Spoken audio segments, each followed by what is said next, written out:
سلام، به مطبخ زمان خوش اومدین. ما هر هفته اینجا در گالری نگاه میزبان یکی از دوستامون هستیم، با هم آشپزی میکنیم، گپ و گفت میکنیم و لحظات خوبی رو با هم دیگه میگذرونیم. امیدوارم که شما هم لذت ببرین و ما رو دنبال کنید. سلام، به یه قسمت دیگه از مطبخ زمان خوش اومدین. مهمون امروزمون خیلی ظاهر اندیشمندی داره ولی فوق‌العاده شیطونه. مطمئنا این سایدش رو خیلی ها ندیدن. آقای جعفر مجتهد موسوی. سلام. حال شما؟ من سلام علیکم بکنم. بفهم هر جور راحتی. سلام، ولی چیز بیشتری فعلا نمیدونم چیکار باید بکنم، بعداً حالا احوال میکنیم. خب میشه لطف کنی یه توضیحی، یه معرفی اجمالی از خودت بدی، اون چیزی که دوست داری؟ شاید سخته. مختصر مفیدم بود، اشکال نداره. حالا خب خودمو معرفی کنم. من سال 67 تو اهواز به دنیا اومدم. بله. خب معماری خوندم توی اهواز و تو حوزه معماری و شهرسازی کار کردم و حالا یه سری فعالیت اجتماعی که عمدش توی خانه گفتگو بود. سالها از سال 92 چند سالی دور از اهواز بودم و الان یک سالیه که دوباره اهوازم. با دست پرم اومدی اهواز.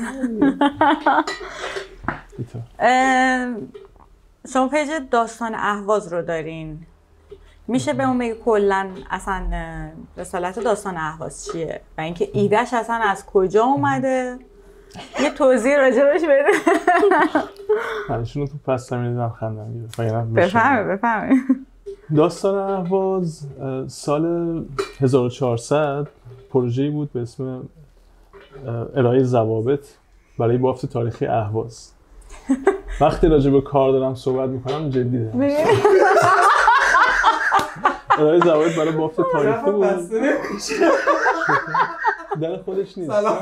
بله میخواستیم توی یه آیتم دیگه شما بیاد وسط، منتها امیر نمیتونه. یه سینی بذار روش وزنه یه ما شیطون جمع کردیم دور خودمون.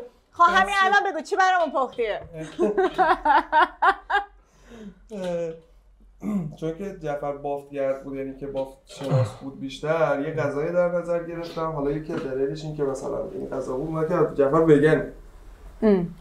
وگنه و اینکه یه غذا حالا وگنا میخوره. پلو رومی درست کردیم. که این قدمتش برمیگرده به زمانی که رومیان داخل خوزستان هم بودن. و حالا پیشینه خوبی نداره. ولی در کل الان داره این بسته نمیشه. منظور اینه به نظر میاد اندازه است. داغه. خب الان حجاب رو من فکر کنم شاید بپذیری که این رو این نمیاد یکم بچرخونش. خیلی ممنونم ازت. دیدی؟ وقتی از دستگیره استفاده نمی‌کنی میشه همین. هر جلسه داره بهت میگه من دستگیره دارم. نکته که هست این اول کیپ شده فکرم دیگه باز نشه. نه همون جوری که کیپش کرد همون جوری هم باز میشه. خب بس شد. خب متشکرم. مرسی از شما. بفهم. ارائه ضوابط برای بافت تاریخی بود. داستان این بود که می‌خواستن این بافت تاریخی اهواز رو به رسمیت بشناسن. من تو رو نگاه کنم یا دوربین نگاه کنم؟ هر کدوم که راحتی، ولی با من صحبت کن. داستانی بود که بافت تاریخی به رسمیت شناخته بشه و یه ضوابطی براش تعیین بشه که اگه میخواد ساخت و سازی انجام بشه با معیارهای بافت تاریخی باشه. درسته. من بخشی از تیم مطالعات اون پروژه بودم.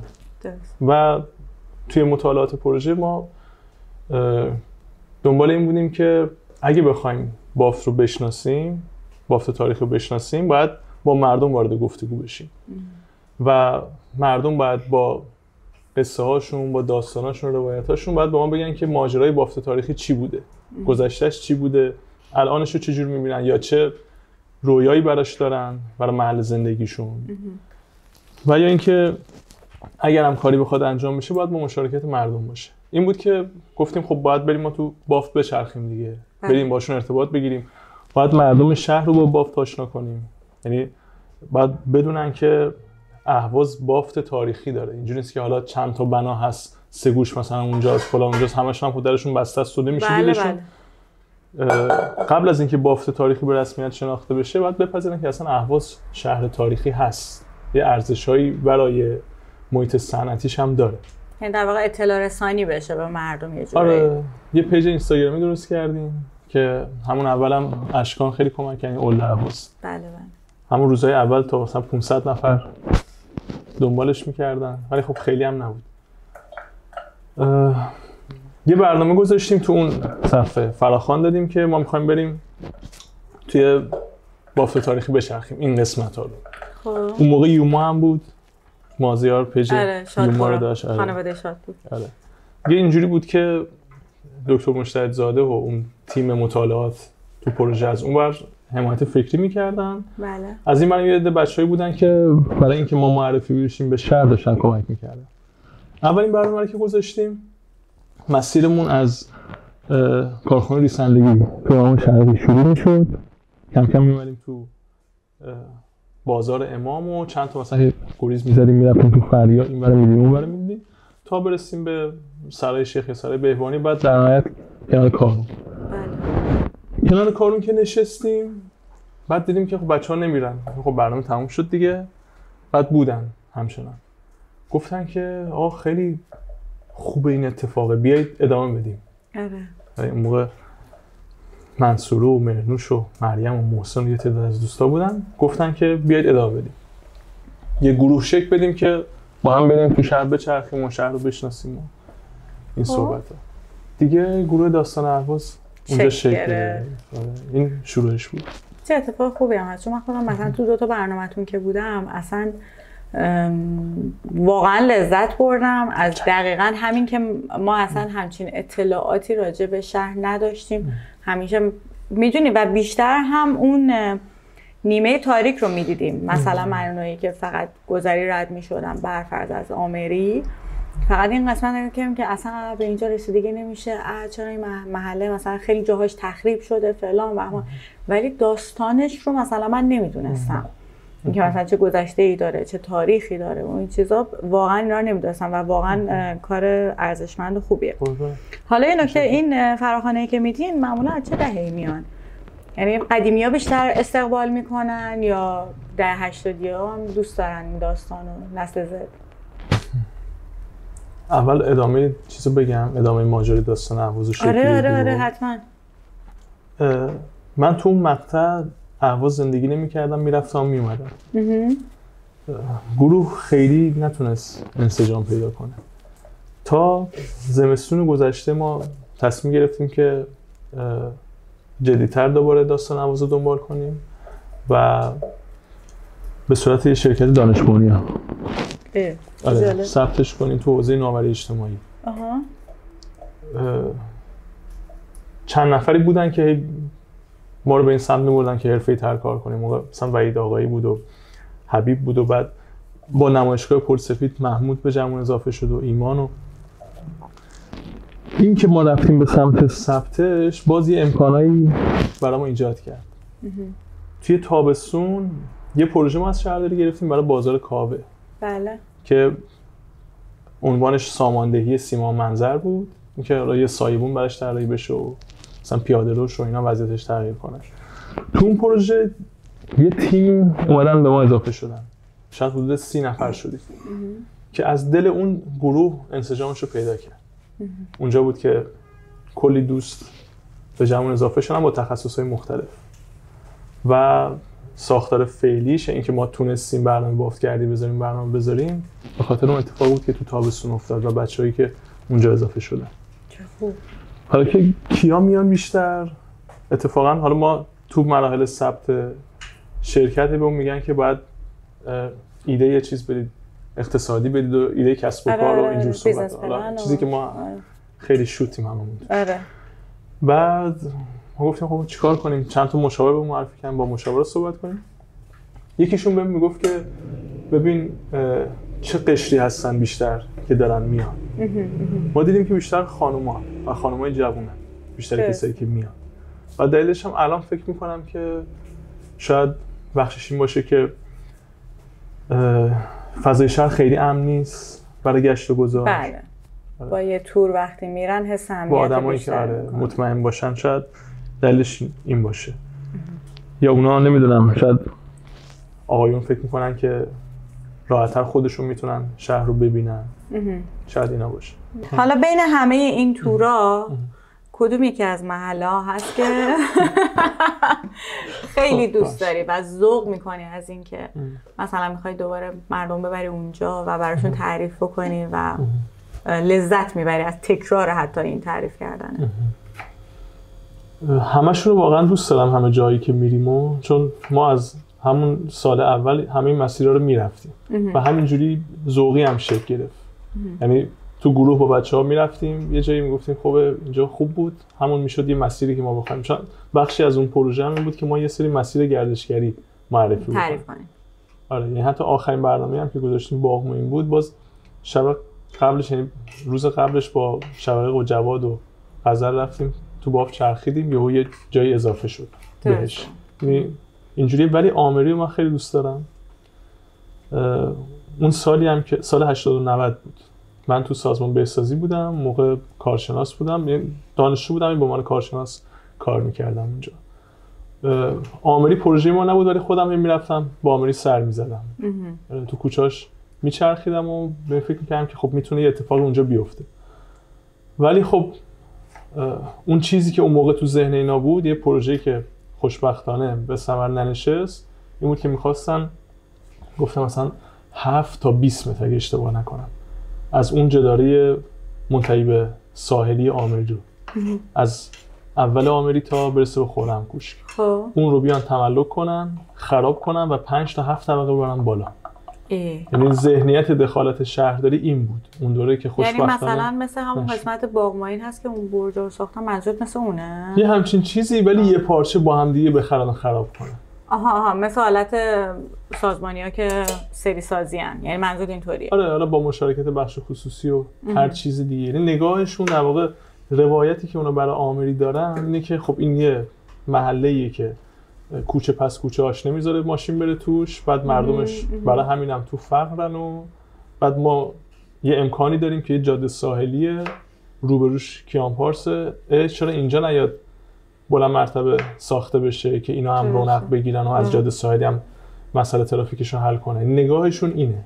ولی خب با این نگاه در نهایت آمری با مهدیس و پردیس و با محلهای جدید دیگه هیچ فرقی نداره دیگه.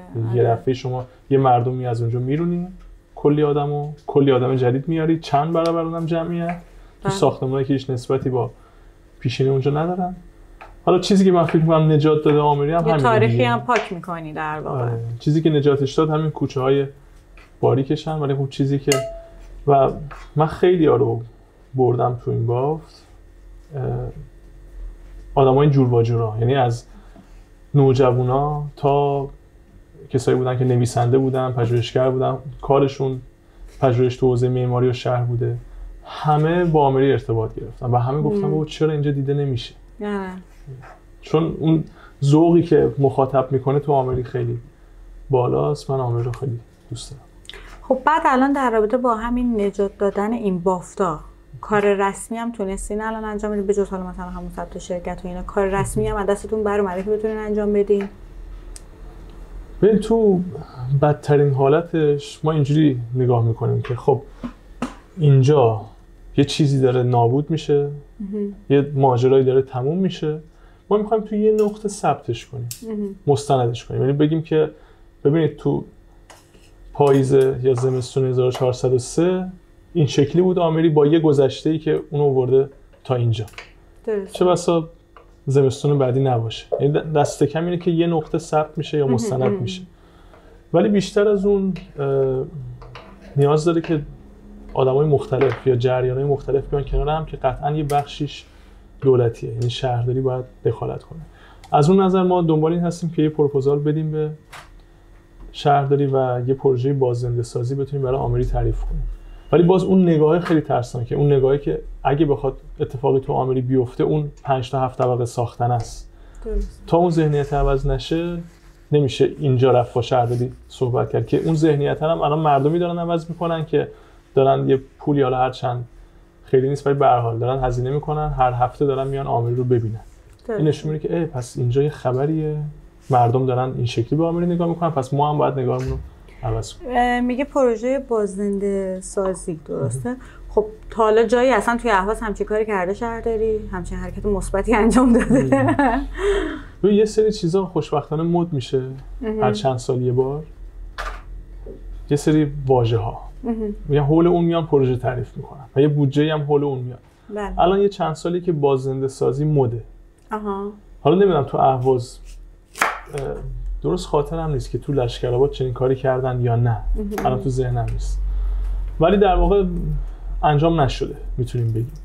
باززنده سازی یعنی این که تو توی یه منطقه‌ای بخشی از بافت شهر اونجا که زندگی ازش رفته بله. یا زندگی جریان نداشته بیای جریان زندگی رو تزریق کنی. حالا به چه نحوی؟ این که مردم رو توانمند کنی که خودشون بتونن رو پای خودشون بایستن، یه کاربری راه بندازن اونجا، یا بقیه رو دعوت کنی بیان اونجا یه سری فعالیت‌ها بکنن، رونق بگیره، رفت آمد مردم رو داشته باشه، زندگی رو اونجا جریان بده.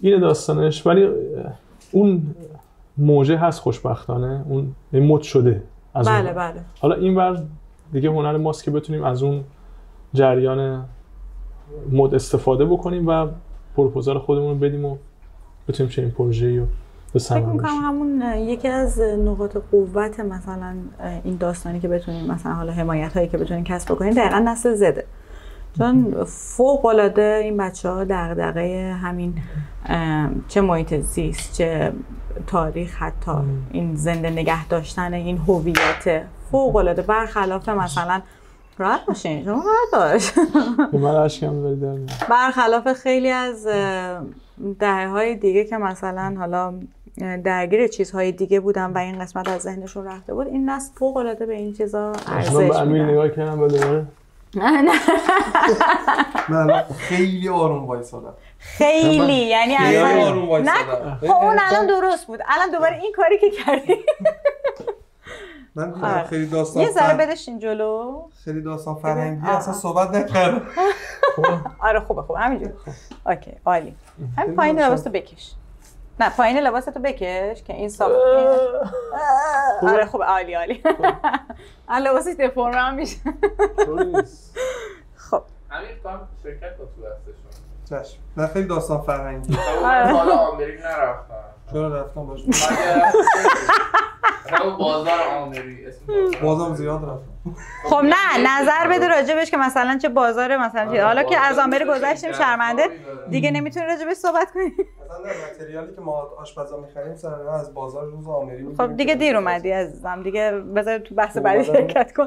خب حالا یه بحث دیگه ای که انقدر داستان داری ما میتونیم رو هر چیزی دست بزنیم یک ساعت بشیم راجعش گفتگو کنیم، ولی خب حالا خیلی مختصر و مفید. خانه گفتگو کجاست؟ خانه گفتگو و اصلا چیه؟ هی مثلا بچه‌ها رو هی ما می‌بینیم آره ما مثلا با هم دیگه تو خانه گفتگو بودیم. خب اوکی خانه گفتگو توضیحش. اتفاقا من فکر کنم خانه گفتگو تو شکلی داستان اهواز خیلی تاثیر داشت. نکنم امیر نمیتونم نگاه کنم. شیطان هم داره شروع.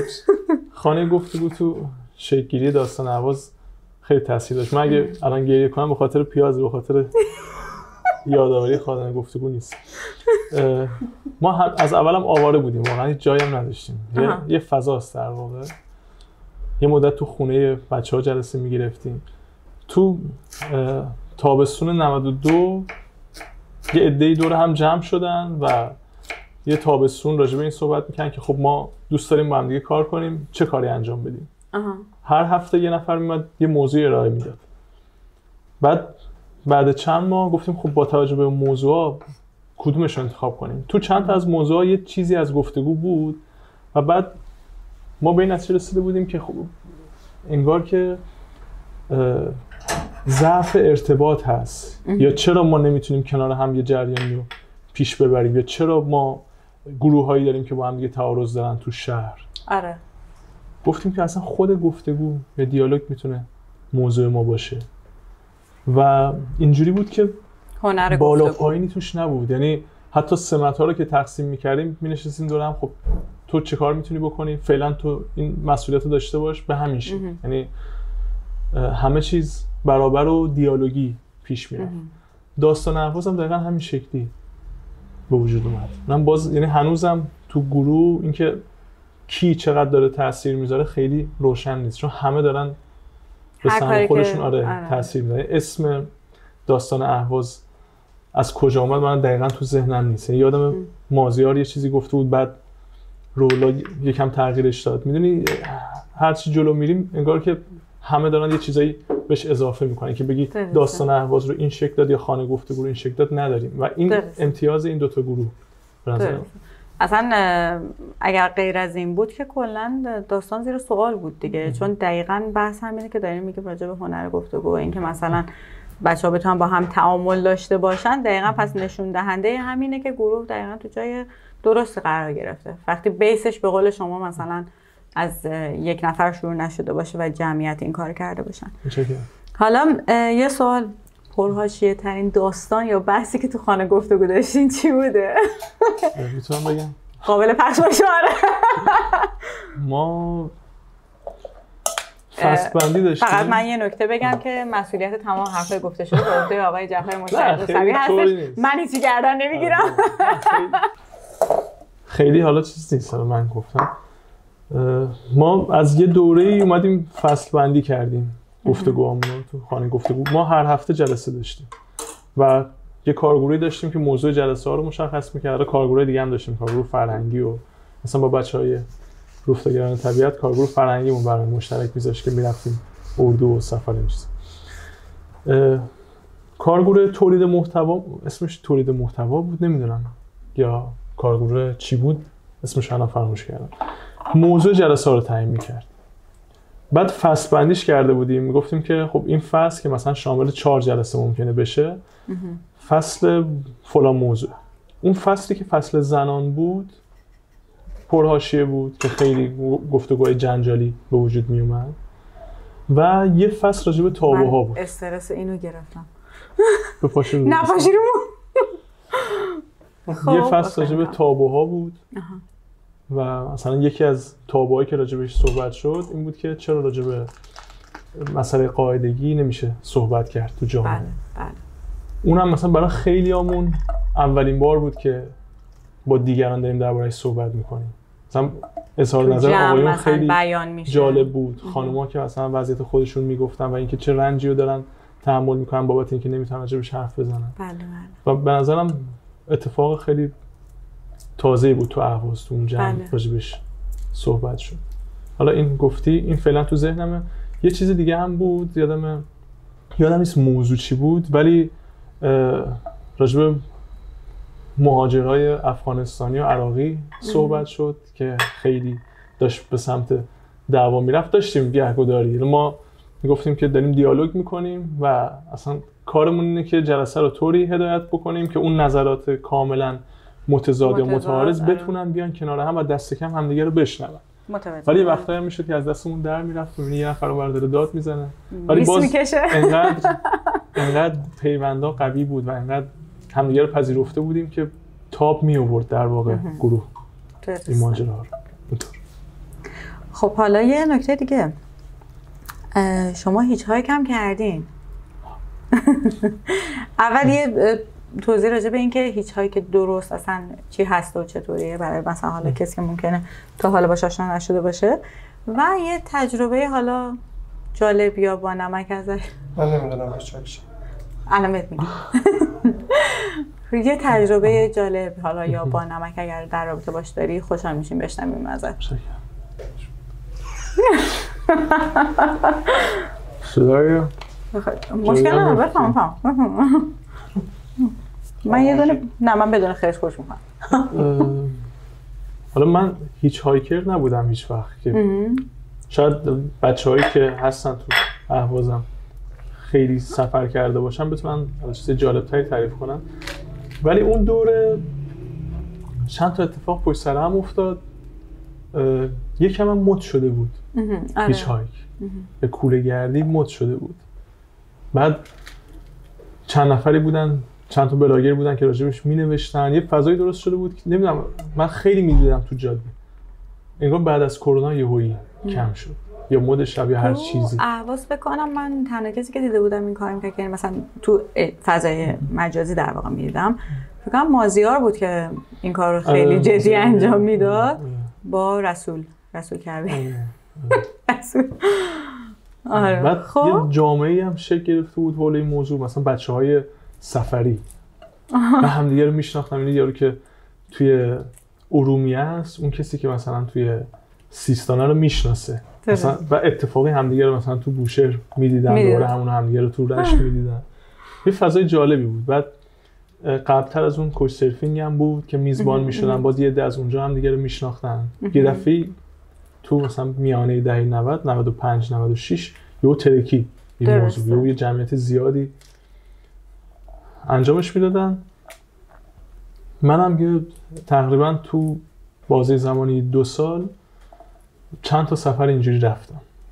حالا یکیش تو اولینش تو ترکیه بود، بقیه‌اش تو ایران بود که مثلا طولانی ترینش این بود که یه بار از اهواز رفتم تا تالش، بعد تهران و سنندج و کرمانشاه و اهواز.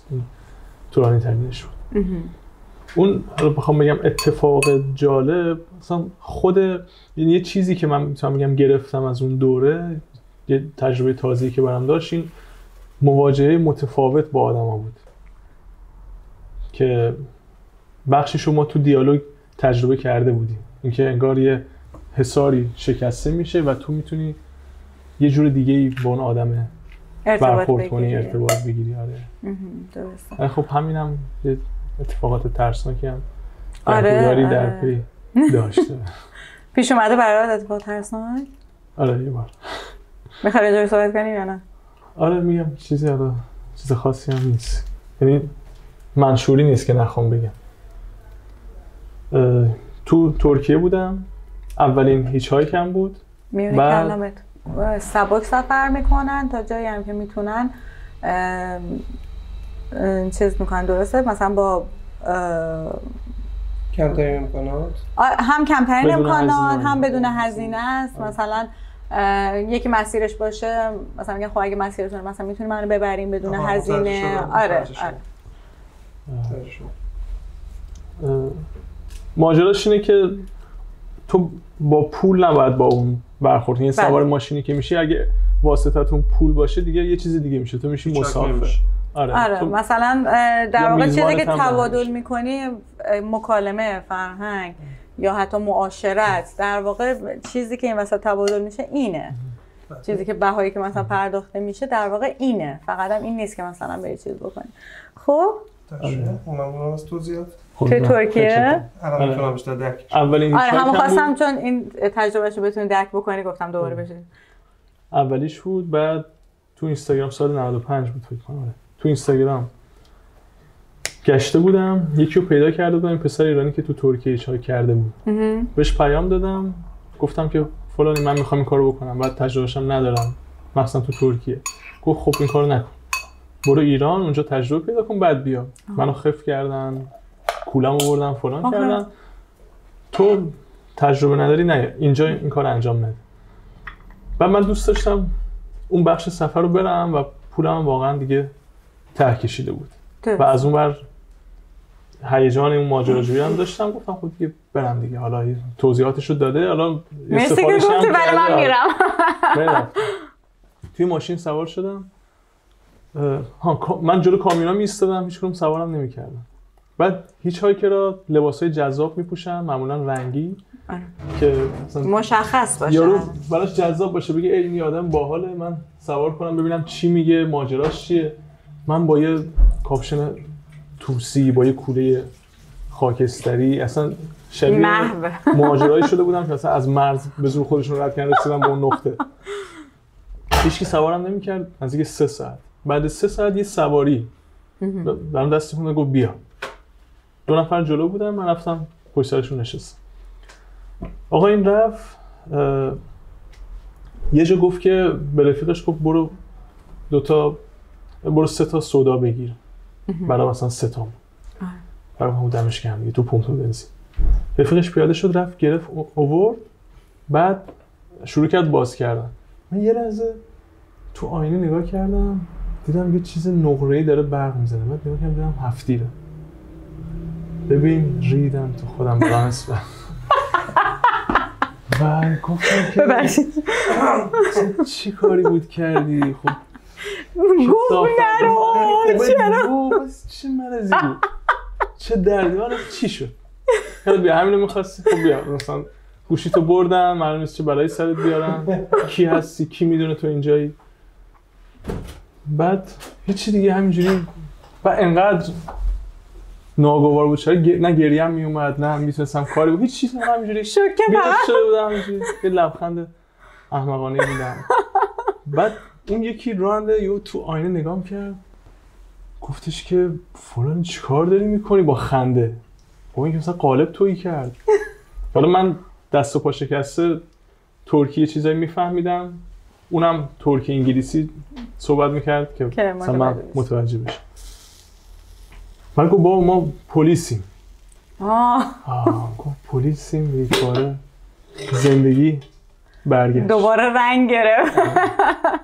بعد خیلی هم نبردنم، 20 کیلومتر بردنم، یه جا پیادم کردم دوباره مجبور شدم با یه ماشین دیگه برم. ولی دیگه ته مسیر رو دیدم اونجا، گفتم خود دیگه آخرش همین. عجب که اینجور.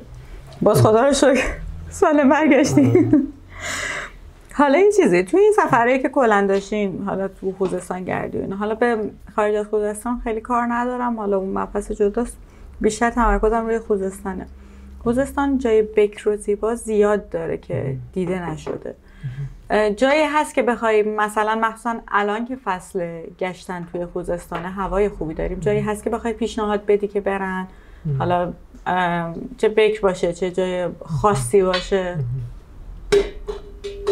ببین من گفتم هیچ هایکر و طبیعتگرد نیستم که بخوام توصیه بکنم، واقعا نمیشناسم خیلی جا، ولی اگه کسی بگه که میخوام بیام خوزستان همیشه اینو میگم به دوستم، بهش میگم اگه 2 روز فقط فرصت داری، 1 روزش رو بذار شوشتر، 1 روز برای طالب شادگان. چون اتفاقایی که اینجا میبینی یعنی ارزش داره که تو بیای و نیم ساعت از این اتفاقو ببینی و بری. سفر کاملا ارزش رو داره. هرچند خیلی جای دیگه هم هست ولی این دوتا برای من تو اولویت. طالب شادگان چیزی رو بگم؟ بفهمید. صاحب گالری نگاه شوشتریه. آره. اون پشت صحنه الان داره زوم میکنه. پشت صحنه داره لایک نشون میده که من شوشتر خیلی دوست دارم از گالری نگاه که اصلا داستان لوکیشن به ما کمک. بله اصلا گالری نگاه نبود که من هر وقت میخوام امیر رو نگاه کنم مجبورم با این کجا که باید ببینید رفتارم غیر واقعی شده. ولی جالب اینجاست که طالب شادگان هم مثلا الان باز دقیقاً هم بحث مد است، مد شده الان همه دارن بلاگرها میرن سمتش و حالا از طرفی هم اتفاق خوبیه دیگه، حالا به هر حال به نفع چیزه. آره که مثلا معرفی میکنن اونجا. یه سوال، چرا توی اهواز علل خصوص بوتیک هتل نداریم که مثلا حالا بخواد به صورت اقامتگاهی باشه و اینا؟ بکنم فقط 3 تا هتل مثلا آپارتمان، 3 تا 4 تا هتل معمولی هتل داریم، چرا به صورت مثلا اقامتگاه نداریم؟ اینا خیلی ها درباره صحبت میکنن. الان من داشتم به محمدم میگفتم، حسین داداشم هم با بچهای نارتیتی کار میکنه، یعنی خودمون درگیر این مسئله بودیم، یعنی پرسشای بینمون چرخیده. ظرفیتش هم خیلی هست. بله. بعد تو نگاه میکنی خیلی از شهرها 50 تا میبینید بومگردی و بوتیک هتل و اقامتگاه کنار هم هستن، توی فضای خیلی محدود هستن. بعد اهواز این همه مسافر میان و هر سال هی تماس میگیرن این اون، آقا کجا بریم، کجا رو پیدا بکنیم. یعنی مشتری بهش بگم، مخاطب بگم چی، اون هست، اون داره میاد، از این ور چرا نیست و من واقعا نمیدونم. انگار که فضاش نیست، یعنی اینکه نمیدونن کدوم فضا رو انتخاب کنن که بهره وری بهتری داشته باشه که اون هم به نظرم باز دلیلش اینه که شناخت درستی از شهر ندارن. بله. اولا که اهواز رو نپذیرفتن به عنوان جایی که میتونه میزبان اصلی باشه. یعنی گردشگری که دارن میان خب به اهواز ساکن بشن و یه ساعت و نیم میرونی هر جا خواستی میری دیگه. بله. و میگه خب اهواز بیاد کجا بره. اگه بپذیرن که خود اهواز ارزش 2 روز گشتن رو داره و خود اهواز جاهایی داره که تو میتونی بری اونجا رو تبدیل کنی به اقامتگاه، شاید بعد اهواز بتونه بقیه جاها رو هول بده، یکم راه بندازه. الان که دسفول فکر کنم وضعیتش خوبه دیگه. خیلی از اونور از تهران که میان تا دسفول میان و برمیگردن. بله. دسفول تونسته خودش رو نجات بده. ولی بقیه جا نه. آره متاسفانه و واقعا حیفه، خیلی خیلی حیفه. ولی فکر میکنیم شروع این داستان این که مثلا بپذیرن که باید توی این قضیه، حالا به هر حال وقتی داریم میگیم از نظر سازمانی که نمیتونیم انتظاری داشته باشیم توی این زمینه بخوان کسی کاری بکنه. فقط خیلی وقت نخندیدم. گفتم بریزم بیرون مثل پیش درده که بعدا یه جا بتونم بخندم. خب من خندیدیم. خب حالا این که جلسه توقف باش. بفرمایید. دیدمش دیگه. راحت باش. این که حالا بخش خصوصی بخواد توی این قضیه سرمایه گذاری بکنه، فکر می‌کنیم چی باعثش میتونه بشه که اون تلنگره بخوره؟ صدای قورت دادن مشکلی نداره. الان دیگه بگو. به خدا یکم. بخش خصوصی چی باعث میشه که توی این زمینه بخواد سرمایه گذاری بکنه؟ فکر می‌کنیم مثلا چه کار باید بکنیم که حالا شما یه قسمت اعظمیش الان ران کردین، در واقع همین داستان اهواز که مثلا دارین تمام تلاشتون برای اطلاع رسانی میکنین، ولی چه پیشنهادی داری که برفرض حالا چه بلاگرها چه مثلا راه دیگه اگه به ذهنت میرسه که وارد این داستان بشیم که تحریک بکنیم که سرمایه بخش خصوصی بیاد توی این قسمت، یه نفر بیاد حالا حداقل این کار رو استارت بزنه. از اونجایی هم که خدا رو شکر این قضیه هم واگیرداری هم خیلی توی اهواز یکی بیاد یه کار انجام بده فردا همه انجام میدن، ولی اون نفر آره اگه تو واگیر خوبی باشه ولی بحث اون نفر اول است. به شرطی که سریع هم تموم نشه، ادامه پیدا کنه دیگه. یه چیز درسته، این کار یه کار درست هستش، مطمئنا اگر درست هم ادامه پیدا بکنه قطعا تموم نمیشه. حالا پیشنهاد دادین که مثلا من فکر میکنم که داستان اهواز باید عوض بشه. روایتی که ما برای شهر داریم باید تغییر کنه. اهواز رو شاید توی دوره‌ای به عنوان یه شهر نفتی، یه شهر صنعتی میشناختیم. بله. خب تکلیف اون با شهر نفتی و صنعتی مشخصه، ممکنه در نهایت تهش برسه به عسلویه. بله. از یه دوره‌ای به بعد اهواز شد شهر جنگی. اینجا شاید دیگه نتونید پخش کنید. از یه دوری به بعد شد دروازه ورود تشیع. خب اینکه ما قراره که الان مثلا تو آمریکا که ما داریم کار، این برای خودمون میگم، اینو بعدا میتونید دور برگردیم. تو آمریکا که ما داریم روش کار میکنیم، جدیدن یه خبری دیدم که میخوان طریق الرضا رو درست کنن از علی مرزیه تا مسجد آمری. خب ما مثلا میریم تو اون کوچه ها ساز میزنیم، رفیق ما میاد اونجا آواز میخونه، ما داریم اینجور جریان زندگی میبریم اونجا، بعد پس فردا اونجا میخوام موکب بزنن تو طریق الرضا دیگه، جایی که موکب میزنین دیگه داستان عوض میشه. حالا برگردیم به صحبت خودمون. از یه دوری به بعد اهواز شد شهر جنگی، یعنی آخرین جبهه که بعدش دیگه خط مقدم میشد و هنوز هم به نظر من اهواز انگار شهر جنگ زده است.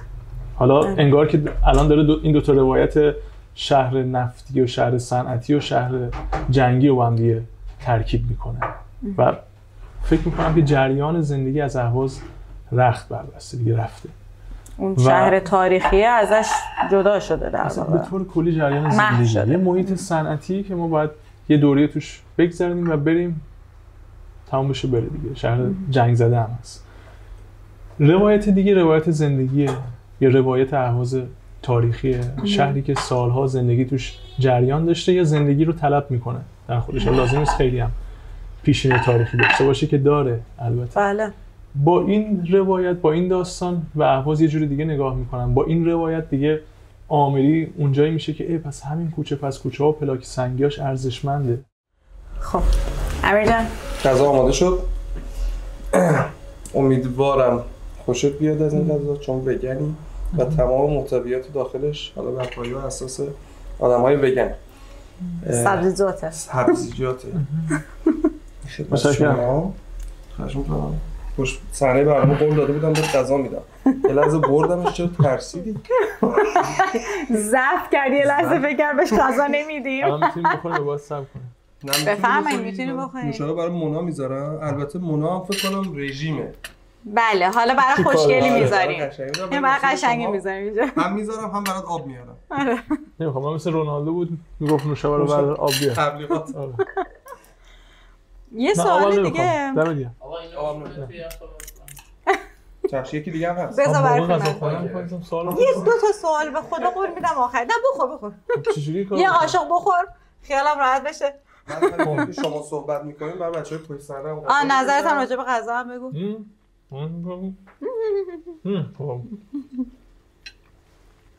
به خدا عالیه. بعد هیچ عصاره مرغ گوشت هم نداره. یعنی تمام طعمش طعم واقعی هنر دسته و اینکه ما یه با یه ادویه فروشی اسپانسر برنامه‌مونه اهواز ارگانیک. همه ی ادویه‌هاش طبیعیه، یعنی به صورت کیفیت لول کلاس. شکست خورده اسپانسر شکست. بلد نیستم درست تبلیغات بکنم. اهواز ارگانیک دمش گرم. ادویه‌هاش خیلی خوشمزه است. آقا میخوام خیار و انار بخورم، صدامو کم کنیم. باش. چقدر بال من تا حالا سالاد شیرازی با انار نخورم. کلا انار فیوریت منه. تو همه سالادام دوست دارم بریزم ولی تا حالا سالاد شیرازی رو دیگه با انار نخورده بودم. خیلی خوش. ولی آره. من میکروفون رو بذارم روی که بتونه راحت داره. بفرمایید. سالاد شیرازی با انار یکی از خوشمزه ترین سالادهای. حالا البته بیشتر طعمش و خوشمزگیش مال تون است. کلا هستن که با کارتون خواب و غذا میدن و خودشون تون میگن. حالا همچین برای دارید سر من میرید. ما از اون سفری که تو داشتی تعریف می‌کردی دیگه خیلی باید از تو مراقبت بکنیم. واقعا چیزایی تجربه کردی که. حالا یه سوال اینو تقریبا از همه مهمونام میپرسیم. اگر محدودیت قدرت و مالی، یعنی قدرت هیچ مدل قدرتی، یعنی حتی تخیلی، نه چه کاری برای اهواز میکردی؟ اولین کاری که برای اهواز میکردی توی این وضعیت بدون هیچ محدودیتی؟ کمش فکر کنم. بخور بهش فکر کن. میتونم سوال بعدی هم بهت بگم؟ دیگه به دوتاش فکر کنم هر کدوم جوابی زودتر اومده بگو. دوست داریم مهمون بعدی برنامه ما کی باشه؟ اهوازی مهمون بعدیتون؟ بتونم بیارمش دیگه. پروازی که نمیتونم الان بیارم، به خدا اینقدر پول ندارم. راجع به سوالی که پرسید اگه محدودیت قدرت، یعنی راستشون آرزویی که دارم برای شهر خیلی امکانات زیادی نمیخواد یا نیاز به برداشتن و گذاشتن چیزی نداره. دوست دارم که فضایی تو شهر حاکم بشه که آدما متوجه بشن که میشه یه جور دیگه‌ای تا کرد، میشه یه جور دیگه‌ای مواجه شد با دیگری، یا بدونن که یه پیوندایی بین ما هست که خیلی عمیق‌تر و قدیمی‌تر از هر چیزی. دوست دارم اون فضای حاکم بشه و فکر می‌کنم با همین وضعیت هم میتونه اتفاق بیفته. یا خیلی شاید زمان برم نباشه، یعنی شاید توی بازی زمانی کوتاه این نگاهه بتونه به این سمت بره و فکر می‌کنم هست. یعنی من وقتی راجع به این تصویر اهواز رو تو ذهنم مجسم می‌کنم، من اهواز مثلا در 33 رو خیلی دوست دارم. فکر می‌کنم که تو اون دوره هم چنین چیزی بوده، یعنی اهوازی‌ها یه جور دیگه‌ای به هم دیگه نگاه می‌کردن، برای همین خودشون اهوازی می‌دونستن، در پیوند با هر کسی که هر گوشه شهر داره زندگی می‌کنه. درسته. بعد مهمون بعدیمون که باشه؟ من بدارم پر بگم؟ هر جور راحت. ایمان دیدشتی رو دعوت کنیم. یه دیوونه دیگه. اونم شیطونه، من تا حالا با ایمان برخورد نداشتم. به نقطه مقابل من از چه نظر؟ بذار قشنگ بجواب. راحت باش. ذاتیش تموم نشد. من همه اون روی دیوونم رو دیدم، اون روی دیگه‌ای که حالا یه ذره هم عاقله رو کسی کمتر دیدم. ایمان برعکس، همه اون روی عاقلش رو دیدم ولی اون روی دیوونه‌ش رو ندیدم، در صورتی که دیوونه واقعی ایمان. من خیلی خودم آدم موجه و عاقلی میدم ولی اون دیگه خیلی رفیق. و ایمانم از قدیم الایام، از ابتدا تو خانه گفتگو بود و الان تو داستان اهواز و فکر میکنم به عنوان یه کسی که برای دیالوگ تو شهر خیلی تجربه جمع کرده میشه باش صحبت کرد یا خیلی اتفاق خوبیه. حتما اتفاق. خب بجو که بعدش یه کار دارم، بعدش دیگه راحت بخور. میخوای کات بدم؟ نه الان که ما که مثل وحشی ها میخورم کار کنیم. نه فکر کردی چی میذاریمه. خب یه دقیقه آخرش انجام بدیم دیگه تموم شد. نه بخور. نه بفهم. خب ما به همه مهمونامون هم یه هدیه میدیم. بجز غذا یه هدیه کنیم؟ آره. این هدیه‌مون این سری از دقیقاً وسایل خانه نگاهه.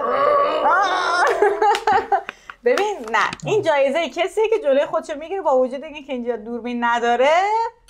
برمیگردونم. من این وسط اجازه هست غذای فیلم بردار بدم؟ بفهم تا کاتت نکرده. این خدمت شما. متشکرم. امیدوارم که دوست داشته باشی. باز کنم بیاد. هر جور دوست داری، اگه دلت میخواد اینجا باز کنی میخواد برو. خیلی طول می‌کشه. پاکتش نمی‌خوام کنم. مثل توقف تا سریع و اینا رو بذار رو دورتون. آره الان دور تو.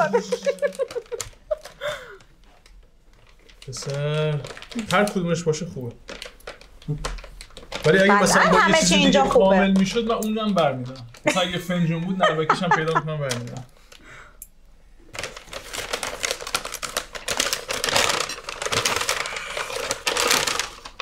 هنوزشه. اینو نگه متشکرم.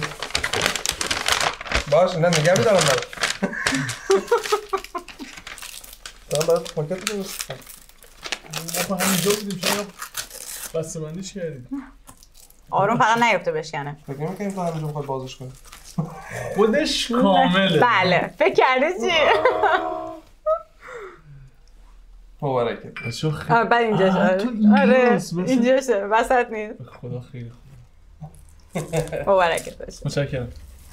قربونت مرسی که دعوت ما رو پذیرفتی. دعوای ترک متفکرانه بخوری. فقط دله میخوره. نه ترک بعد بخوری تو. ما آمری پیش عمادی دله میخوره. متشکرم. مرسی از شما که اومدی. واقعا گفتگو خوب بود، لذت بردیم. من قضام تمام نشد. بهت میدیم بعدش بهت میدیم همه رو بخور. نگران نباش. این برخورد ناشایست رو تمام کنیم. متشکرم. ممنون از شما. مرسی از شما قربونت. من تقدیر و تشکر خیلی دلیلی هم نداره. از آشپز تشکر میکنم، از شما بابت هدیه خوبی که دادید و از شما که اون سری تو برنامه شهرخوانی هم گفتم اینو. فکر میکنم که همه ما در امتداد هم و کنار هم داریم حرکت بکنیم. حالا بله. ما تو داستان اهواز یه کاری داریم میکنیم، شما هم به سهمتون جای دیگه یه کار دیگه، ولی همش در راستای همدیگه است، در امتداد همدیگه است. دمتون گرم. عزیز شما قربون شما. متشکرم. از محمد تشکر نکردیم. محمد دمت گرم. قربون اگه تو نبودی همه این چیزا نبود. نوشه جونت. مرسی که تا اینجا با ما بودین. اگر میخواین که داستان اهواز رو بهتر بدونید، پیج اینستاگرامشون که این زیر هم براتون نوشته میشه برین حتما فالو بکنید. برنامه‌های فوق‌العاده‌ای دارن و پیشنهاد میکنم حتما شرکت بکنید. و از اون طرف هم آیه شف سبزیبند هم کانال یوتیوب دارن هم پیج اینستاگرام دارن. اهواز ارگانیک واقعا لطف کرد و ادویه‌های بسیار خوبی در اختیار ما گذاشته و گالری نگاه عزیز که اگر نبود ما این لوکیشن فوق‌العاده رو نداشتیم. توی اینستاگرام حتما دنبالش میکنید. ممنونم. متشکرم.